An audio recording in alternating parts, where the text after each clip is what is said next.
Good evening and thank you for joining us. With us today is Jane Gatia, a counseling psychologist. We'll be talking about gender-based violence. Jane, thank you so much for allowing us to have this interview. So first, there's a lot of perception that gender-based violence is violent acts against women. Could you demystify what gender-based violence is exactly? Is it only physical violence, or it can also go to the emotional violence? That's a very important question, and I would also like first to appreciate you for having me at Hope TV. I'm grateful. Talking about gender-based violence, we are actually talking about anything that is done against any gender. It can be women against men, men against women, provided it is something that is geared towards demeaning the other gender. That is already gender-based violence. We have it in psychological, social, we even have it in, physical. There are those who go physical, there are those who go psychological, so they do things that actually affect the other person. Let's talk about even something like calling names. One person is calling names against another. One person is acting out, like even hitting a person, pulling hair, and all that. It is part of the gender-based violence. Sometimes it can be domestic in a sense that it is limited to people who are spouses. So when we talk of domestic, it is actually involving not only the gender, it goes beyond, because now that is about people who know each other, people who could probably be married, they're already spouses, and they're engaging each other in violence, for that which qualifies to be violence. Thank you for that. I don't know if you agree with this, but people are known to be inherently good.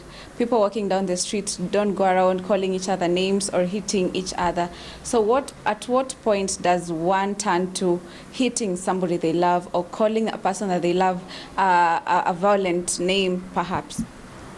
That's a very important observation. Yes, people are good, but there's always something that triggers even that good person to act out and to act in a manner that is not expected.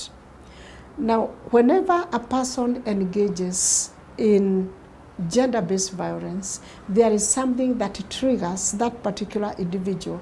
Let's probably pick on violence by men, perpetrated by a man against a woman. No matter what would happen, there's confusion about even what love is. We've had people who have even killed one another in the name of I loved you so much, I couldn't let you be talked to by someone else. I couldn't imagine that you can be loved by someone else except myself. Now that is confusion.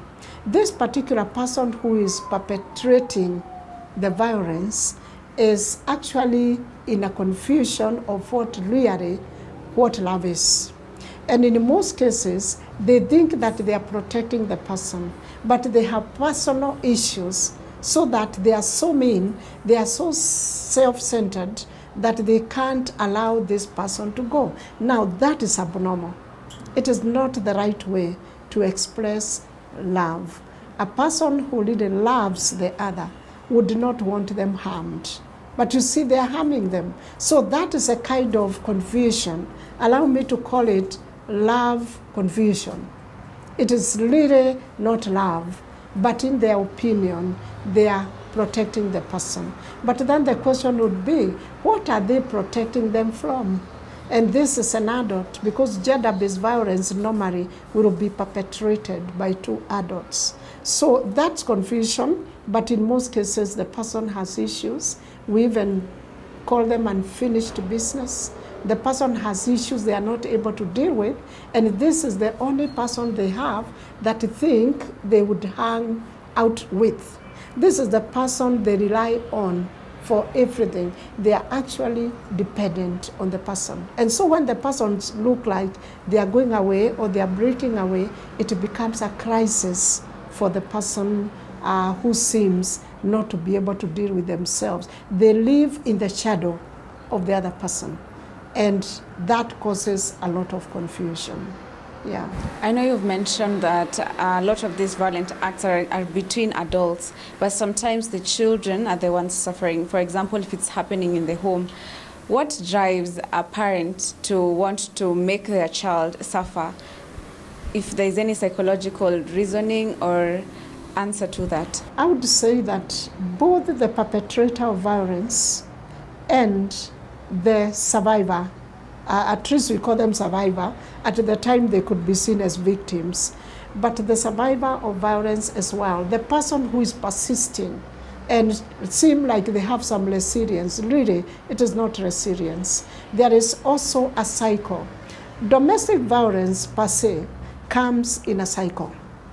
And there is this cycle where the person who is later going to perpetrate violence seem very loving. They seem very caring. They actually even demonstrate in all manner of ways.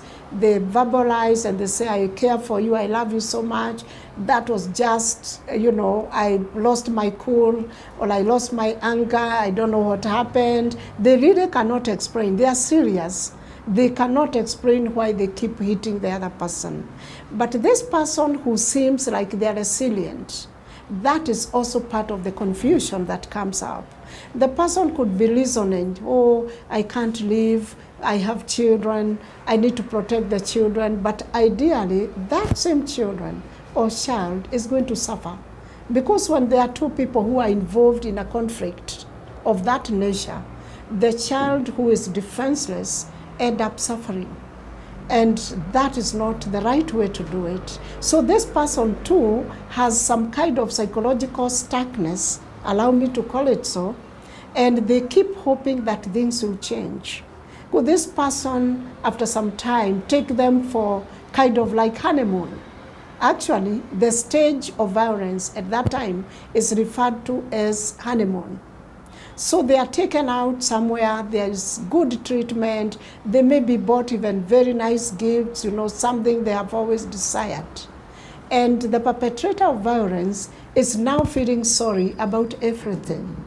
But they don't seem to have power to overcome what they keep doing again and again. So sooner or later, more tension begins to build up in the perpetrator, the potential perpetrator, or the person who actually start the game. So they come again, stress builds up, and they find themselves hitting the person. And this time, it gets worse than the first time or the previous time.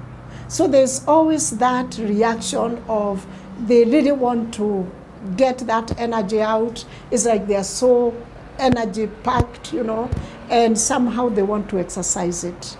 So it happens, and then the person who is submitting, in that case, the person who is experiencing the violence end up suffering even more. But then there'll be another treat that is coming.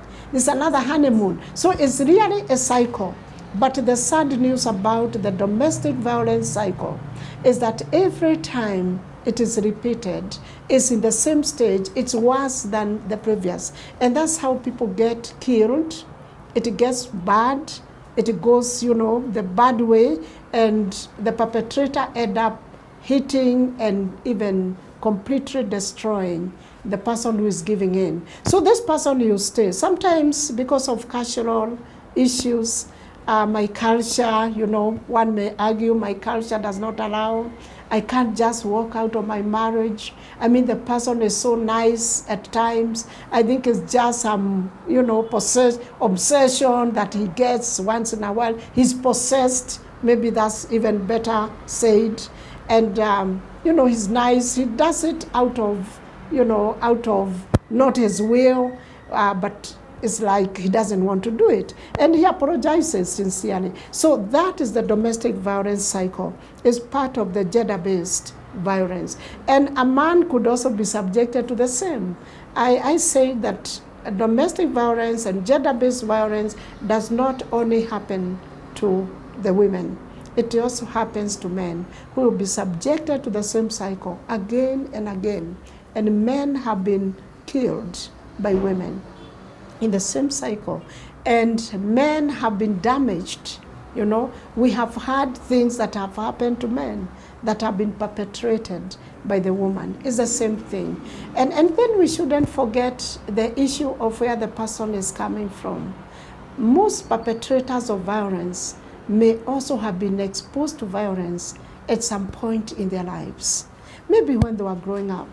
And that maybe is very critical for parents to be careful. I wanted to ask, why is it that people who live in violent homes, when they grow up, especially like children, despite the fact that they hated it while they watched their parents fight, they become perpetrators, or other times if it's the girl, she ends up marrying a person who is violent against them. What is the psychology behind that?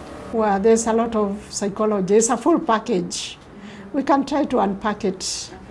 Okay. The first thing is a person who has grown in a family where there was violence, mostly perpetrated by parents.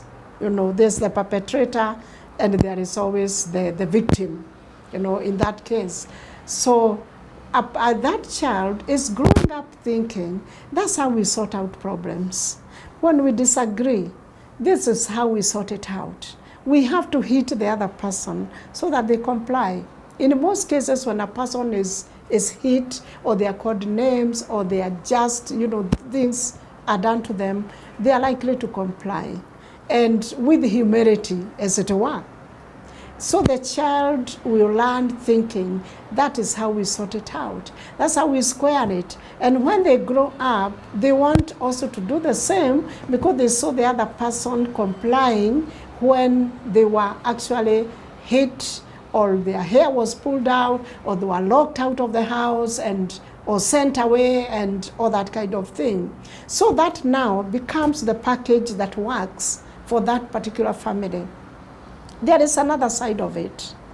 And you know, the child has a memory. Probably it's important to point out that. And all the stuff that we see, that we hear, that we do, it goes to a memory. And that memory is not deleted at any point. And so when we are triggered in a certain way, we know that we have some information and it is recalled, and then we put it into action. The other side of the coin is a person who has grown up without violence. And then they end up marrying a spouse who actually is violent or potentially violent. At some point it will show up. Now this person who has grown up in a family or in an environment where there was no violence, because also society can perpetrate violence, can actually teach people to be violent. And that's why we want a peaceful society. We want people who can resolve conflicts amicably without necessarily throwing things, you know, throwing stones and all that to others. So now, this person who has grown up in a peaceful, as it were, environment, they know that when you are hit, you don't revenge. You don't hit back. When you are called names, you don't do. You know, when you are sent out, you go and you hope that you can plead guilty. You can apologize, even though you know that you are not on the wrong side, and then you can be allowed in. So they know peace, and they act peace. They don't fight back. And this person who knows violence, they actually feel very frustrated that this person is not even defending themselves. That's psychological. And they continue doing more because they find the person a bit naive. They find them like even foolish, if I may use that word, maybe for lack of better words. And they keep on now wanting to get them on their feet, under their feet. They want them to submit more. They can't defend themselves. And naturally, human beings do not like people who cannot defend themselves. Whichever way it will be done. So that is where you find there is that much, unfortunately, of a person who submits, who gives in, they want peace, and if this person is just going to leave me alone because I've said yes to what I shouldn't have said, then let it be. And now violence becomes even more of a cycle, and it gets more intense. And someone suffers in the wrong run, unfortunately, it can be tragic.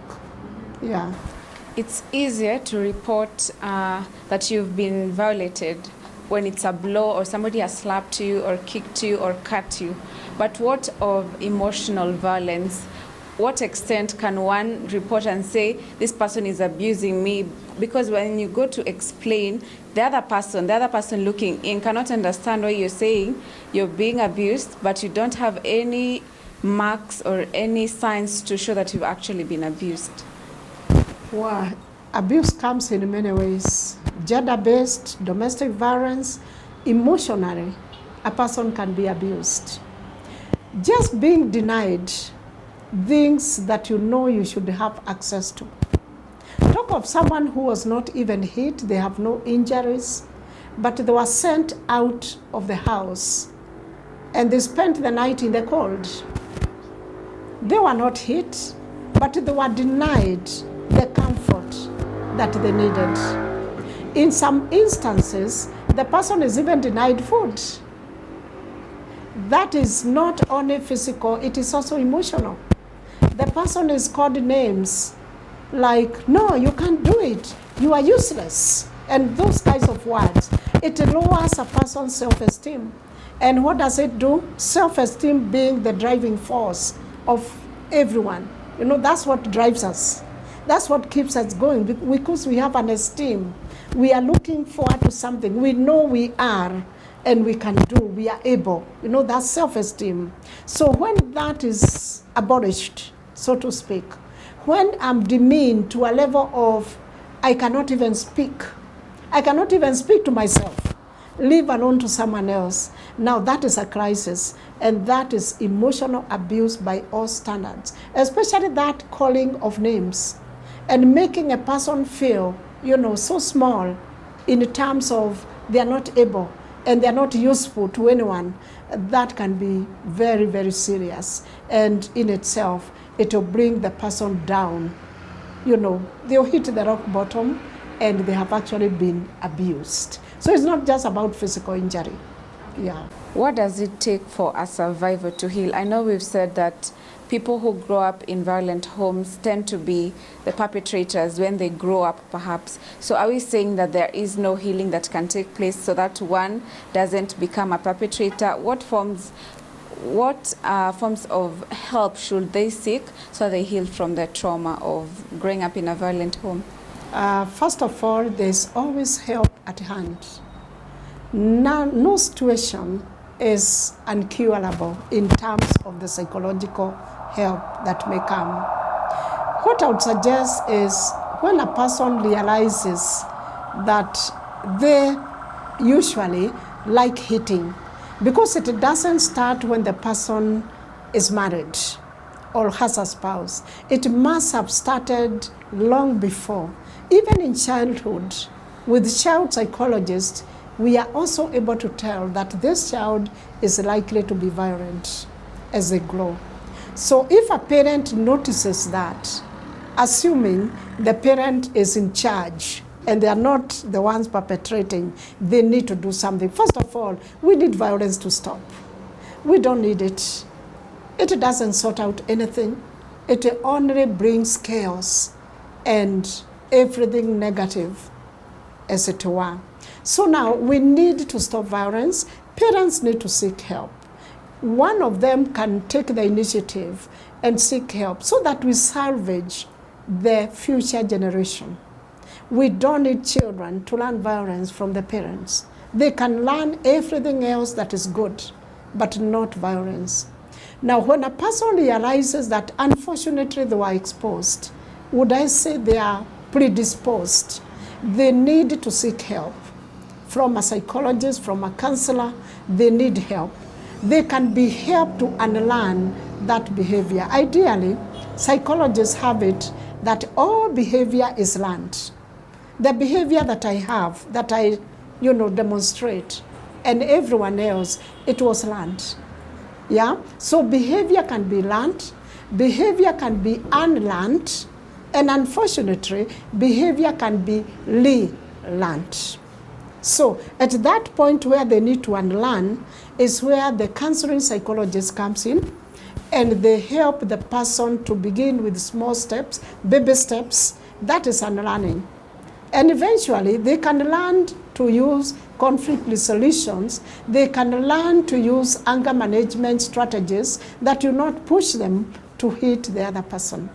But this person who is also experiencing violence equally need help, because they need to be assertive enough to refuse to be hit, to be demeaned, and to fight it in a good way and say, no, I am not going to do that because it is not right to do. I will do anything else, but not that one. And this is important because this person who is subjected to violence need to do that from the word go. That first move that the perpetrator does, he needs to be challenged, or she needs to be challenged. And the person who is being subjected must learn to say no. That is what we call assertiveness. And once they say no with the first go, the perpetrator is likely to retrieve. They are likely to drop their weapons. So ideally, the two need help. Psychologically, they both need help so that they can be able to drop their weapons and to up their game by just refusing to be subjected to violence. That's how it works. It's a job, but it works. And people have been helped. There is hope. And as I have said, we don't need violence between any two people. We don't need violence in society, and we don't need violence in children who are growing up. We need to demonstrate the right thing, because violence does not solve problems. It only leads one into more trouble every time they engage. So Jen, what you're saying is a person who's committed a violent act, other than being taken to the police station, going through the court process, perhaps being prosecuted and charged, they also should seek professional help so that at the time that they leave perhaps the jail, they come out a better person. Is that it? Oh yes. Actually, anyone who is convicted of an offense, whatever the nature, including even murder, they actually need to be helped, assuming that someday they will get out of that prison and they will rejoin, they will get back to the community. What are they taking back to the community? If they are not helped to unlearn the behavior, they will still stick with the behavior. And you know, human beings have capacity to show like they have changed. But if there was no help, if there was no psychological intervention, because most of the offenses are also psychological in nature.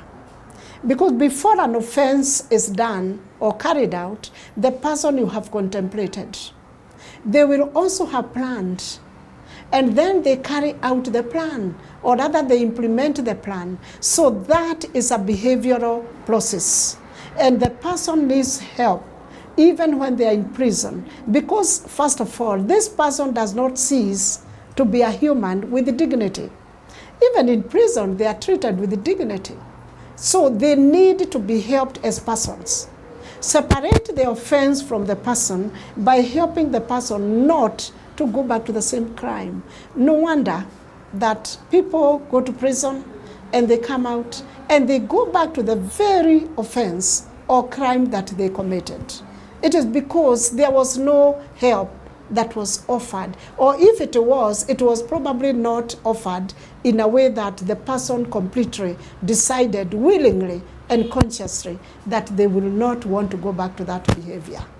Yeah, so that is very, very important. And probably very important even for our law enforcers, for the government of Kenya, for instance, to be aware of that. And I'm sure there's counseling going on even in the prisons, but probably it needs to be done with more vigor and then with an objective. And then with the, targeting the actual offense that the person seems to be stuck in. Mm-hmm. Yeah. What is your voice on what the government should do, or as a society should do, in order to reduce the number of gender-based violence cases, or to end them at all? What can the government do? Well, a lot can be done. First, I want to appreciate the government of Kenya and the persons who are in charge of maybe security and all that. We need to get a lot of sensitization in the society. First of all, persons who are exposed, who are subjected to violence of whatever kind, gender-based, domestic violence, of course that is an offense, that's why we are talking about it. There need to be sensitization that if you realize that your spouse, your partner, your neighbor is violent, we need a way of reporting so that they are not arrested as such, but they are given help that you come by from psychologists and from other peace builders. You know, is kind of multidimensional intervention that may be needed here. Particularly where violence has already occurred, there's evidence that there has been violence, it is very important that there is sensitization. So the government of Kenya, which we have, and which is very willing and good government, we need sensitization in the community, particularly about violence. Refuse and reject violence. Get empowered. And the person perpetrating, let them be equipped with conflict resolution strategies. That is not how we resolve conflicts. Yes, we can do it differently, and we can have negotiations. We can do, we can negotiate, and we can also try to get into a way or into another path that does not advocate violence. So we should be a nation that is intolerant, zero tolerance to violence. That is actually my strategy. In my retro ways, I just want to see there's no violence. Not in Kenya, not in Africa, not in our community. And definitely starting with the family entity. Yeah. Even as we wind up, I want you to also add your voice, speak to victims who perhaps might be watching and they're wondering what to do. What would you tell them, victims who are still living in homes where they're being violated? Speaking to the survivors of violence, I'll call you a survivor. You have fought hard, you are still surviving, but it is important that you too seek help.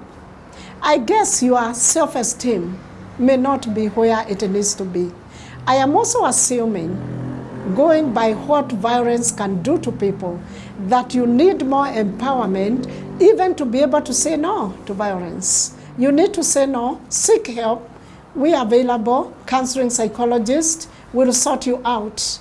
They will take you through the process so that you recover what you have lost, and particularly self-esteem. But speaking to parents, please, by all means, do not expose your child to violence.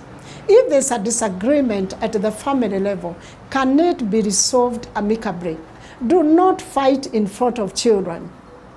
As parents, sort yourselves out somewhere else, but do not expose that child. By the way, that child is my client. I want to see a child who is healthy, psychologically, emotionally, physically. You are doing everything else as a good parent, but please, let's spare the children from violence. Kenyans, let's kick violence out of Kenya. We don't need it. It will only retard us, all of us. So there is help. And if you think you have been exposed to violence, you have been subjected, if you are a perpetrator of violence, you too need help. You need to be the man that you need to be, and you can't to prove that you are a man by fighting. If you are a woman, you don't have to prove that you are a woman by fighting your spouse or fighting anyone, including workplaces where gender violence, also thrives. We don't need gender-based violence in the workplace. We need a healthy nation. We need healthy Kenyans, and we need to build our country. And ultimately, the international community will need us, and they need us in one piece. That is my word. Thank you so much, Jane, for allowing us to have this interview. For our viewers, that's all the time we had for this interview. Bye-bye.